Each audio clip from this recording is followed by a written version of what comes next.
Baik, kita lanjut lagi.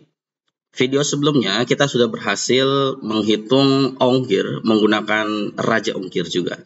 Nah, video kali ini kita langsung aja menggunakan midtrans ya. Jadi kita belum ke profile usernya, tapi kita langsung ke midtransnya dulu ya. Nah, untuk midtransnya kita akan mengambil token. Jadi kita di video ini kita akan membuat sebuah query mutation dari Redux Toolkit yang untuk menghandle post, put, dan delete kepada servernya. Jadi nanti untuk case-nya si pengambilan token atau get token itu menggunakan method post namanya. Nah, tapi sebelum masuk ke sana ada beberapa hal dulu yang harus kalian rubah. Jadi kalau ada beberapa dari kalian yang sudah menghapus cache-nya atau history di browsernya, nanti akan muncul error seperti ini. Jadi kita pilih satu produk, maka akan muncul error seperti ini. Kalau kita lihat di inspect console-nya, dia akan menunjukkan errornya itu ada di ada di mana? Ada di order baris ke-31. Ini mana? Ini dia. Nah, ini ada di baris 31. Baris 31 itu ini ya, service. Artinya ini ongkirnya. Kenapa? Karena ini service data atau data ongkir itu belum ada gitu ya, tapi udah dieksekusi duluan. Jadi kita akan buat menggunakan seperti ini ya. Kita akan pastikan si service datanya itu udah ada. Kalau udah ada baru akan diambil indeks nolnya, kemudian diambil nilai cost-nya gitu ya. Kemudian kita save. Setelah kita save, ya ada juga yang errornya itu ongkirnya none. Kenapa seperti ini? Karena si ongkirnya belum ada kan, jadi harusnya 0, tapi dia none. Jadi salah juga. Jadi ada di ongkir. Mana ongkir? Ongkir. Ini dia ongkir. Kita akan menggunakan ternary operator. Jadi kalau ada service, maka dia akan memunculkan service-nya atau akan akan memunculkan data ongkirnya atau ongkirnya berapa. Kalau nggak ada, kita kasih 0 aja. Gitu. Terus kita save. Setelah kita save, maka di sini muncul 0. Udah ya? Oke, sekarang kita akan menghandle belinya. Ya, saya kasih contoh dulu. Ini usernya sudah login. Saya akan log out dulu.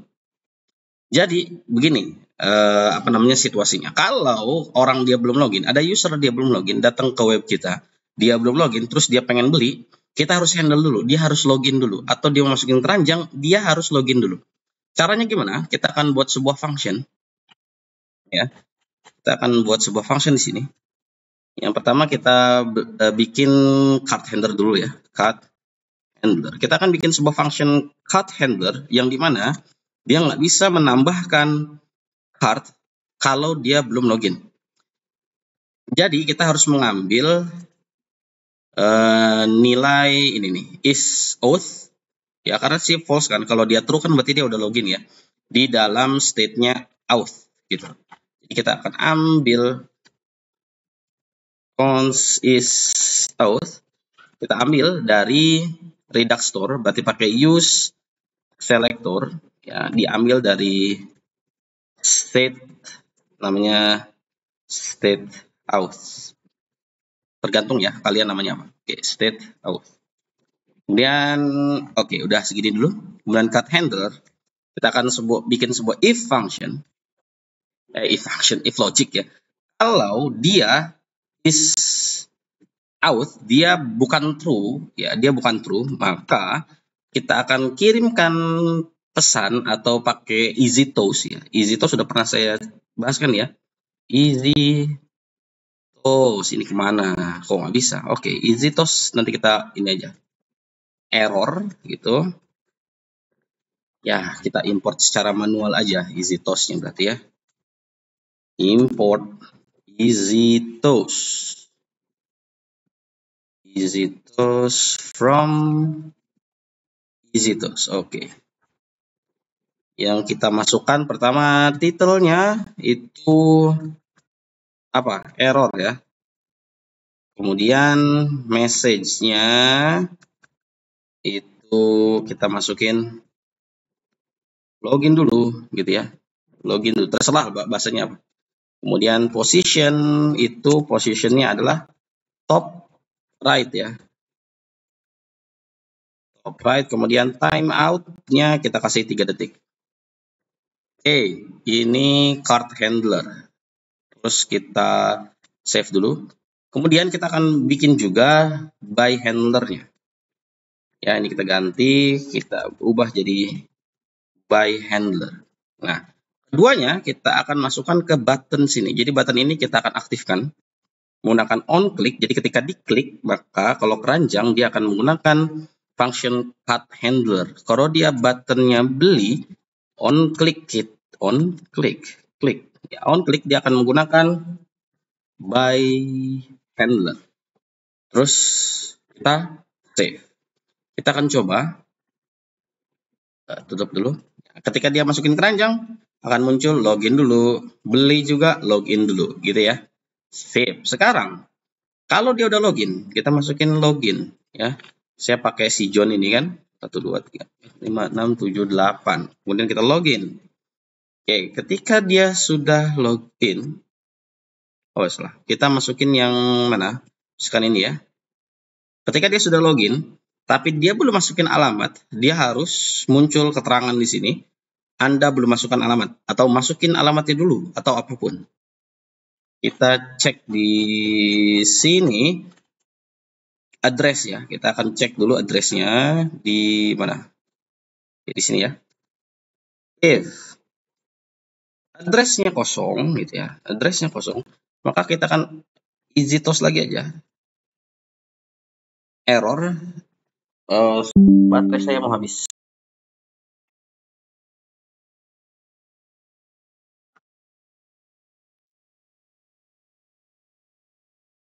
Oke, kalau addressnya tidak ada atau alamatnya tidak ada, kita akan kirimkan di sini.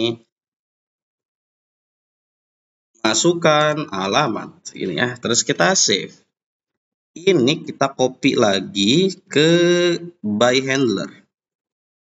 Seperti ini, terus kita save lagi. Kita cek lagi, dia udah login tapi belum masukin alamat. Ketika diklik keranjang, maka akan masukkan alamat. Beli juga sama, masukkan alamat. Oke, berhasil ya. Sekarang kita akan menghandle buy-nya. Jadi kita akan langsung menggunakan Midtrans. Jadi ketika dia sudah login dan dia sudah masukin alamat, dia akan memunculkan Midtrans-nya. Caranya gimana? Sebelum kita buat memunculkan Midtrans-nya, ada beberapa hal yang harus kita buat. Pertama, kita harus buat dulu get token ya, karena kalau udah ngelihat video sebelumnya, itu udah pernah diajarkan bagaimana membuat token atau mengambil token dari servernya Midtrans. Itu ada di backend. Jadi kalau kita lihat di sini, saya sudah punya endpoint-nya, juga udah dibuatkan kan ya endpoint-nya waktu di backend itu. Kita lihat di sini ada endpoint get token. Nah, di sini di body. Jangan lupa ini metodenya post. Udah gitu kita harus mengambil data ini semua di body kita atau di front end-nya atau di sini ya. Jadi ketika by handler, data ini harus diambil, kemudian dikirimkan ke belakang, nanti akan muncul direspon sama backend-nya token-nya. Oke. Caranya kita buat dulu si API, di folder API kita akan buat satu file namanya payment API. Ini akan yang menghandle semua payment ya. Oke, kalau males ngetik kita kopas saja. Ya, dari sini kita kopas. Terus kita kopas lagi, nanti dulu kita kopasnya. Export cons payment API ini ya. Payment API, kemudian create API. Yang ini kita kopas aja. Oke, terus kita tutup. Dilihat yang di sini kita base URL masih sama tapi endpoint-nya berbeda. Kita bisa lihat di Postman-nya. Yang ini kita masukkan endpoint payment-nya. Ya. Jadi kita hapus seperti ini. Kredensialnya pastikan include untuk mengirim token ke backend-nya. Sekarang kita buat endpoint-nya. Endpoint-nya kita menggunakan builder sama seperti sebelumnya. Builder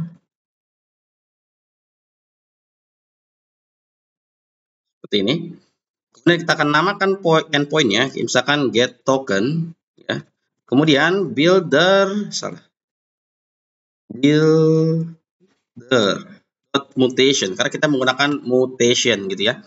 Nah, di dalam mutation dia ada method namanya post, terus juga put, terus delete. Jadi kalau get itu biasanya apa namanya di mutation juga bisa get, tapi dia nggak bisa menggunakan parameter body gitu ya. Saya kasih contoh dulu. Misal di sini sudah punya nama endpointnya adalah get token, maka kita akan gunakan query ya. Terus kita butuh body-nya ini sebagai parameternya ya. Terus di dalamnya ada objeknya. Objeknya yang pertama kita masukkan URL. URL-nya itu apa? URL-nya adalah lihat di endpoint-nya, terus kopas yang ini. Nah, ini URL-nya. Oke, kita masukkan ke sini. Kemudian kita metodenya, kita deklarasikan metodenya itu bukan get ya, tapi adalah post. Tahu dari mana metodenya post? Oh, ini salah nih, ada 2 slash. Oke, ini 1. Lihat di sini yang udah pernah kita buat apa namanya endpointnya, di sini menggunakan post ya. Kalau dilihat di routes-nya juga, routes-nya ya, mana payment routes, di sini juga post ya. Oke, jadi harus sesuai.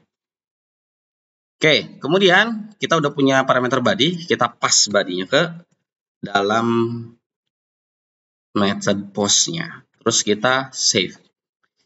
Setelah ini apa? Setelah ini kita akan ekstrak si get point ya menggunakan yang udah di generate ya sama si ininya, sama si Redux Toolkit. Export cons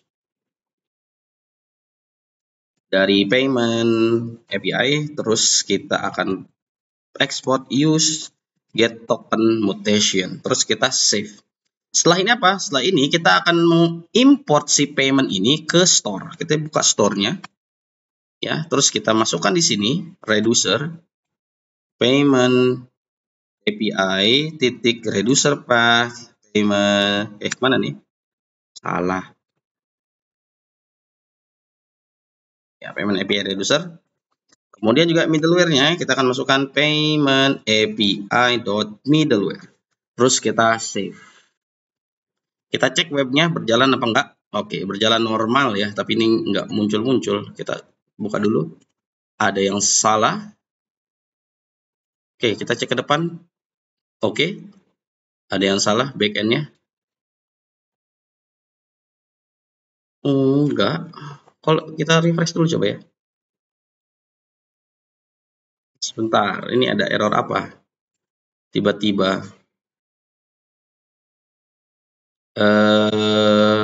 Kita lihat di store-nya.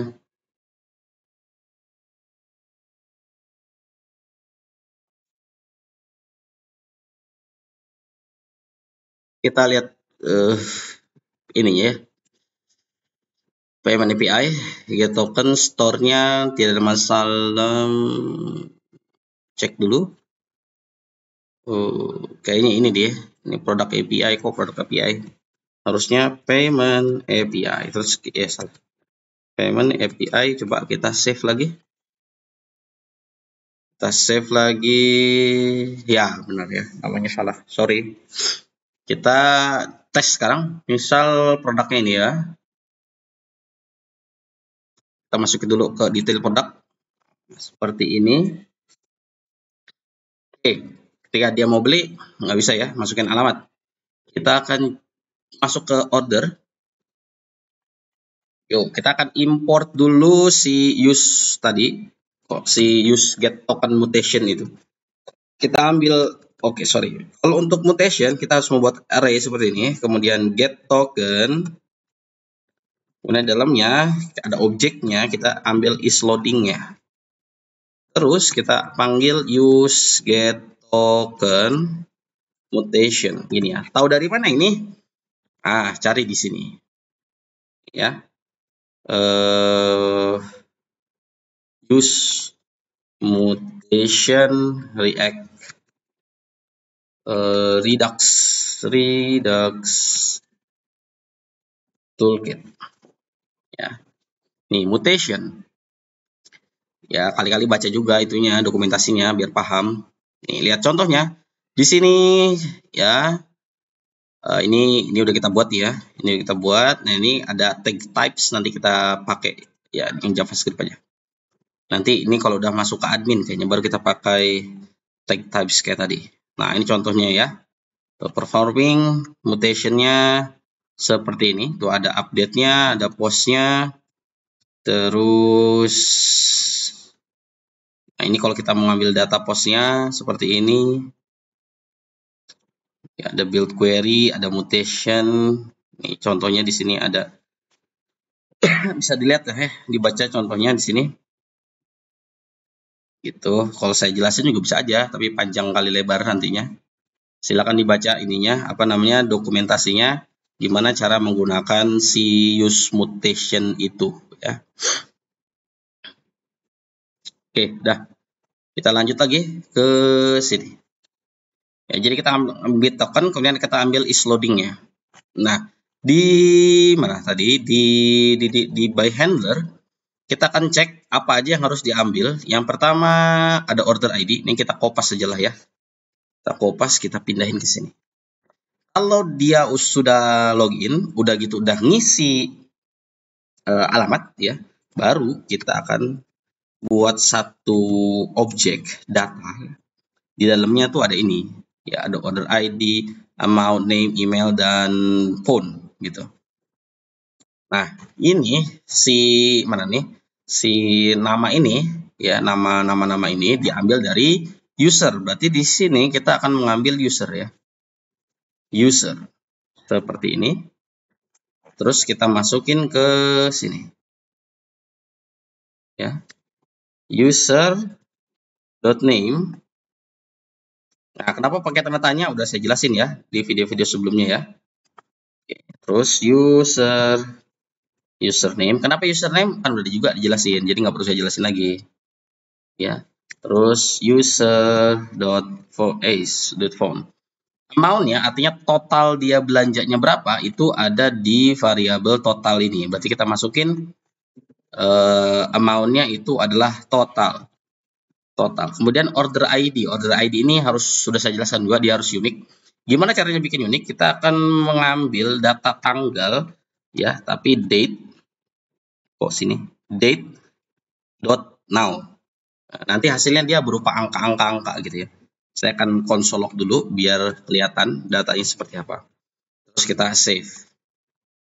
Kita cek dulu di sini. Terus kita klik beli. Belum ada alamatnya. Kita akan masukkan alamatnya misalkan pakai Bangka Belitung, kabupatennya Bangka, kurirnya pos. Layanannya 60 hari. 60.000. Jalannya misalkan Merdeka. Terus kita klik beli. Kita cek konsol lognya. Sebenarnya saya ada di sini sih konsol lognya tuh ya. Tapi kalau mau pakai inspect juga boleh. Konsol log. Nah, ini dia. Tuh, amount-nya sama ya, 294.722. Emailnya ini seperti yang udah kita punya di atas. Namanya juga sama, order ID-nya. Nah, ini akan selalu berbeda untuk setiap user di setiap waktu. Karena dihitung sampai milidetiknya kan, jadi nggak kebakalan sama lah. Oke, selesai. Berarti ini udah oke nih datanya. Terus kita cek dulu sekalian di Redux harus sudah ada yang namanya payment API di store-nya. Kalau belum ada, nah silakan diimport dulu. Baru kita akan menghandle di sini get token ya. Ya, get token. Terus kita save. Nah, kalau tokennya belum ada, kita akan ganti di sini, beli ini. Ini kita akan ubah. Kita akan pakai ternary aja. Is loading.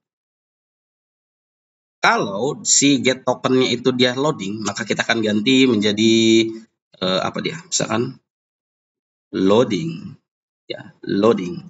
Kalau dia udah nggak loading, kita balik lagi dah. Jadi beli gitu. Ya. Terus kalau nggak mau loading, dikasih titik-titik aja. Terus kita save. Artinya biar kita tahu kalau dia bekerja gitu. Ya. Ini kita cek. Udah ya. Kita cek get token udah masuk di by handler. Oke, kita akan coba klik beli. Nah, maka akan ketiknya tadi 3. Kita cek di sini, perbesar dulu. Berhasil nggak? Harusnya fulfill ya tuh. Payment execute mutation fulfill. Artinya kita sudah mendapatkan tokennya di sini. Nah, ini dia token ya. Kita akan ambil data token ini. Data token itu kita ngambilnya di sini ya. Kita ambil data.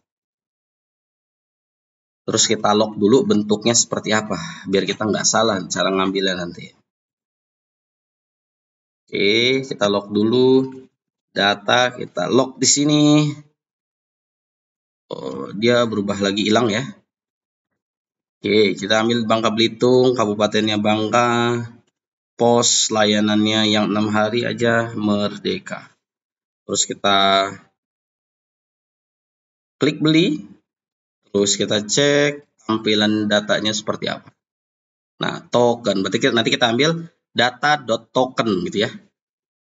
Data.token. Terus kita cek di sini data.token seperti ini.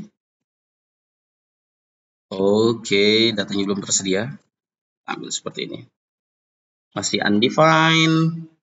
Ya, karena dia berubah jadi 0 lagi.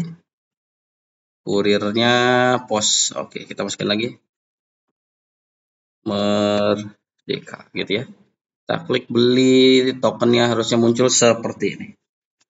Udah ya. Lanjut. Nah, lanjut.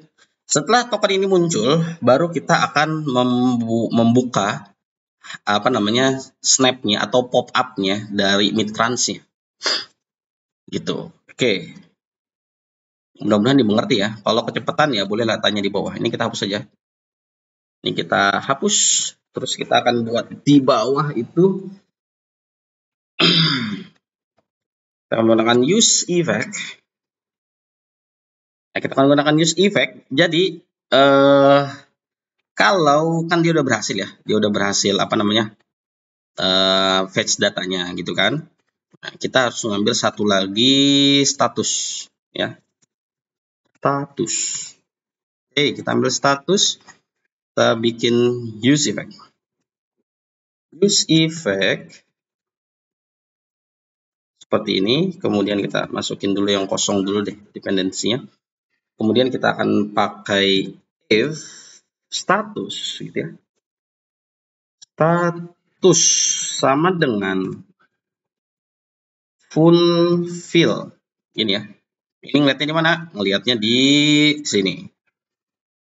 Di Redux-nya, cek mutation-nya, terus ini, terus statusnya fulfill. Ini kalau nggak masalah kita kopas aja. Ini kita kopas, terus pastekan di sini. Itu. Kalau statusnya fulfill, maka ini, maka window.snap nanti dia akan mengambil snap dari si Mitrans-nya. Windows snap. Terus pay, salah bro. .pay.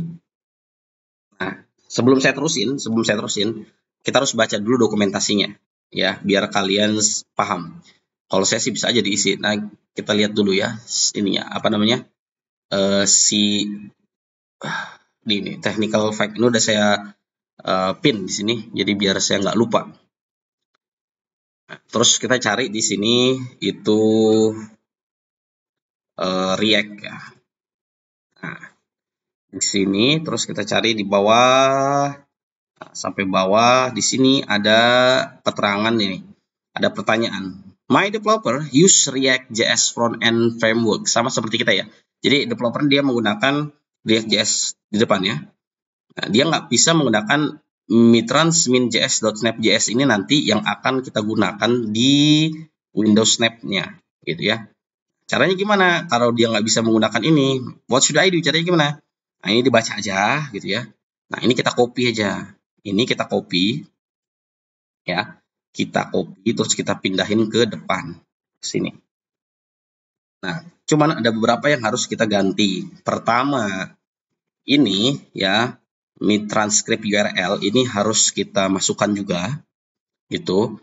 Terus nih, Mitrans client key, Anda buka, udah pernah saya kasih tahu cara dapetin key-nya di Mitrans, itu udah pernah ada di video backend, itu udah saya ajarkan juga, gitu ya. Ini semuanya dimasukin ke .env, gitu. Jadi misal saya kasih contoh di mana ya, sini, kasih note aja ya.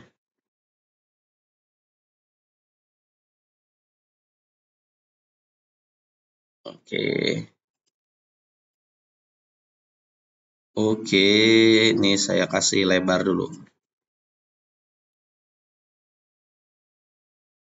Nah, kalian buat di file .env, pertama itu with itu mitrans